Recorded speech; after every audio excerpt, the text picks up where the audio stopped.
आज हम आपको एक ऐसी कहानी सुनाने जा रहे हैं जो सिर्फ एक घटना नहीं बल्कि मानवीय संवेदनाओं, निराशा और न्याय की तलाश की एक जटिल कथा है। यह कहानी हमें पश्चिम बंगाल के दुर्गापुर शहर ले जाती है, एक ऐसा शहर जो अपने आधुनिक पहचान के लिए जाना जाता है, लेकिन जहां मानवीय रिश्ते और भावनाएं भी उतनी ही गहराई से बसी हैं। हर रोज इस शहर में सबसे बड़े अस्पताल में से एक दुर्गापुर अस्पताल में हजारों जिंदगियों के लिए उम्मीद और संघर्ष का एक संगम होता है। यहाँ लोग आशा लेकर आते हैं और कभी कभी यहाँ से खाली हाथ भी लौटते हैं। यह कहानी भी यहीं से शुरू होती है, एक ऐसे परिवार के साथ जो अपने सबसे प्यारे सदस्य के लिए उम्मीद लेकर आया था। मिलिए अभिषेक से। अभिषेक दुर्गापुर के एक मध्यम वर्गीय परिवार का बेटा था, जिसकी उम्र अभी मुश्किल से 30 साल हुई थी। वह अपने परिवार का इकलौता कमाने वाला था, एक छोटी सी दुकान चलाता था और अपने माता पिता और छोटे भाई बहनों का सहारा था। अचानक एक दिन एक गंभीर बीमारी ने उसे अपनी चपेट में ले लिया। परिवार ने दिन रात एक कर दिया, डॉक्टरों को दिखाया, पैसे का इंतजाम किया और अंततः अभिषेक को दुर्गापुर अस्पताल में भर्ती कराया।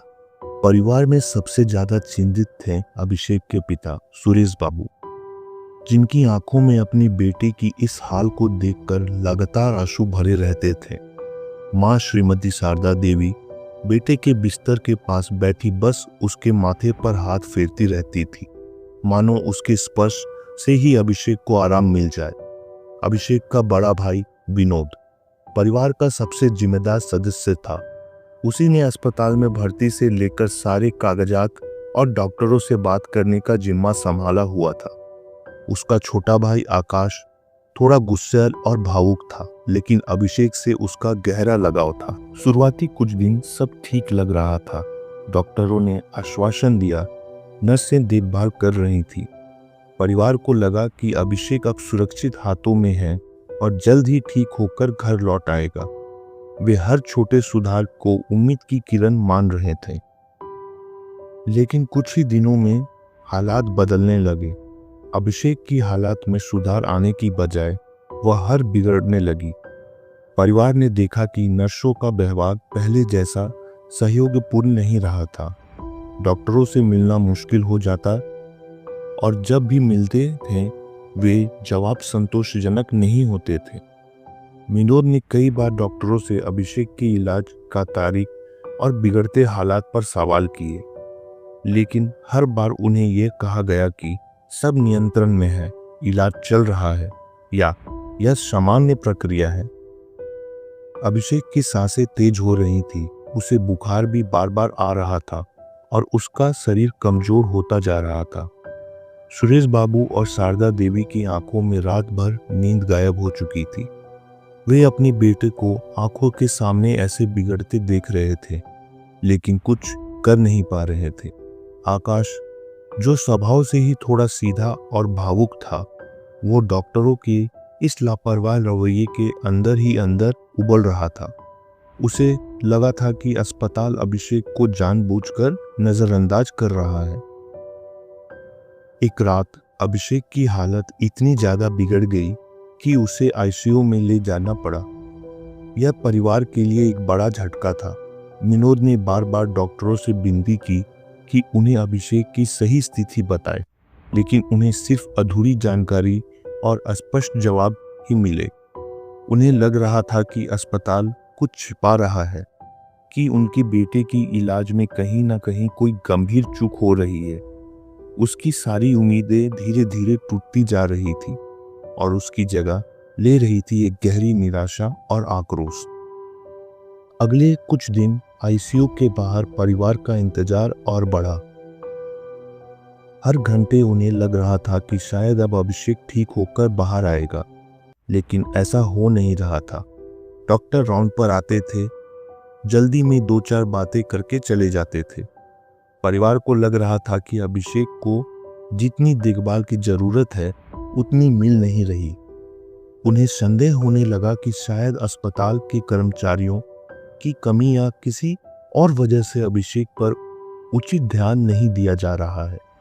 विनोद ने एक दिन हिम्मत करके एक वरिष्ठ डॉक्टर को रोका और सीधे सीधे लापरवाही का आरोप लगाया।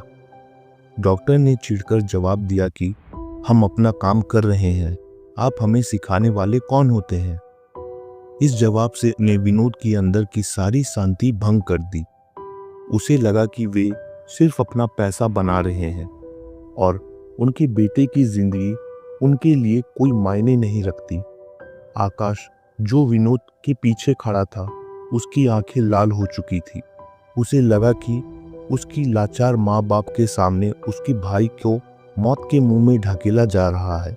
उस दिन शाम को अभिषेक की हालत बहुत ज्यादा बिगड़ गई।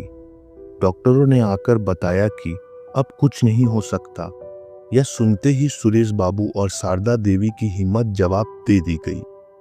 वे वही जमीन पर गिर पड़े और रोने लगे। विनोद की आंखों में आंसू थे, लेकिन साथ ही एक भयानक गुस्सा भी था। उसने देखा कि डॉक्टर और नर्स बिना किसी वास्तविक भावना से ये खबर दे रहे हैं, मानो ये उनके लिए सिर्फ एक और केस था। आकाश, जो अपने भाई से सबसे ज्यादा जुड़ा था, यह सब बर्दाश्त नहीं कर सका। उसकी नसें फट पड़ी। उसके दिमाग में सिर्फ एक ही बात घूम रही थी, उन्होंने मेरे भाई को मार डाला। गुस्से, दुख और बेबसी के उस भयानक पल में उसने अपनी जेब से एक हथियार निकाल लिया, एक देसी पिस्तौल, जिसे उसने शायद अपनी आत्मरक्षा के लिए या किसी अनहोनी की आशंका से रखा था। और फिर धमाका।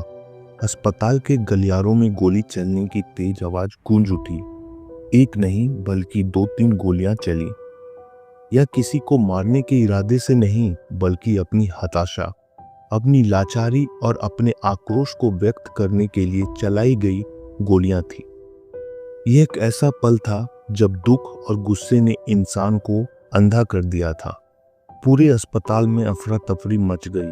लोग जहां थे वहीं थम गए और डरकर भागने लगे। नर्सें चीखने लगी, मरीजों के रिश्तेदार घबरा गए। जो डॉक्टर अभिषेक की इलाज में लापरवाही बरत रहे थे, वे भी उसे हमले से डर गए। आकाश ने अपने गुस्से में उन डॉक्टरों की तरफ ही गोली चला दी जो उनके भाई की इलाज से जुड़े थे। गोलियां किसी को लगी नहीं, लेकिन उनका उद्देश्य स्पष्ट था, आतंक पैदा करना, अपनी आवाज सुनाना, अपनी बेबसी पर चीखना। विनोद और परिवार ने अन्य सदस्य जो पहले स्तब्ध थे, अब आकाश को रोकने की कोशिश कर रहे थे, लेकिन तब तक बहुत देर हो चुकी थी। इसकी सूचना मिलते ही पुलिस कुछ ही मिनटों में अस्पताल पहुंच गई। शहर के सबसे व्यस्त अस्पतालों में से एक में गोलीबारी की खबर बिजली की तरह फैल चुकी थी। पुलिस ने तुरंत स्थिति को अपने नियंत्रण में लिया।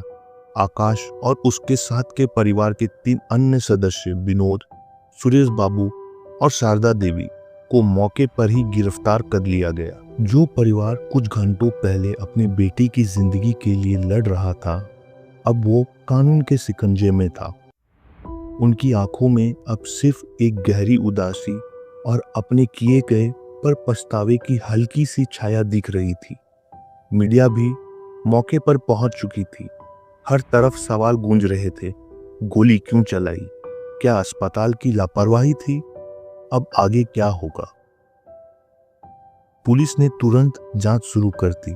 घटनास्थल से खाली कारतूस और पिस्तौल बरामद कर लिए गए। परिवार के बयान लिए गए। अस्पताल प्रशासन ने भी अपनी तरफ से सफाई दी, लेकिन इस घटना ने चिकित्सा क्षेत्र पे लापरवाही और रोगियों के अधिकारों पर एक बड़ा सवाल खड़ा कर दिया। गिरफ्तार किए गए चारों परिवार के सदस्यों पर भारतीय दंड संहिता की विभिन्न धाराएं के तहत मामला दर्ज किया गया। इसमें हत्या का प्रयास, आर्म्स एक्ट और अन्य संबंधित धाराएं शामिल थी। उनकी यह कार्रवाई चाहे कितनी भी हताशा में की गई हो, कानून की नज़र में एक गंभीर अपराध था। यह मामला सिर्फ गोलीबारी का नहीं था, यह उस विश्वास के टूटने का मामला था जो एक मरीज और अपने परिवार का डॉक्टरों और अस्पतालों पर होता है। यह उसी बेबसी का मामला था जो एक आम आदमी तक महसूस करता है जब उसे लगता है कि उसकी आवाज सुनी नहीं जा रही है। इस घटना ने दुर्गापुर और पूरे देश में बहस छेड़ दी। क्या अस्पतालों की ओर अधिक जवाबदेह होना चाहिए? क्या डॉक्टरों और मरीजों के बीच विश्वास की कमी बढ़ रही है? और सबसे महत्वपूर्ण, क्या हिंसा कभी भी न्याय का रास्ता हो सकती है? परिवार के सदस्यों को जेल भेज दिया गया। उनकी कानूनी लड़ाई शुरू हुई। अभिषेक का क्या हुआ, इसका विवरण सार्वजनिक रूप से नहीं आया, लेकिन यह निश्चित है कि इस घटना से उसके परिवार की जिंदगी हमेशा के लिए बदल दी। जो दुख से शुरू हुआ था वो हिंसा में बदल गया और फिर कानून की लंबी प्रक्रिया में फंस गया। यह कहानी हमें यह सिखाती है कि चाहे जितनी भी निराशा हो, चाहे जितनी भी बेबसी हो, कानून को अपने हाथ में कभी लेना नहीं चाहिए। यह सही रास्ता नहीं होता। हर समस्या का समाधान बातचीत से और कानूनी प्रक्रियाओं से ही निकालनी चाहिए। उम्मीद करते हैं कि ऐसी घटनाएं फिर कभी ना हो और हर मरीज को सही समय पर सही इलाज मिले और हर परिवार को न्याय के लिए भटकना ना पड़े। आपको ये कहानी कैसी लगी हमें कमेंट करके जरूर बताएं और ऐसी ही सच्ची घटनाएं और कहानियों के विस्तृत विश्लेषण के लिए हमारे चैनल को सब्सक्राइब करना ना भूलें। मिलते हैं अगले वीडियो में। धन्यवाद।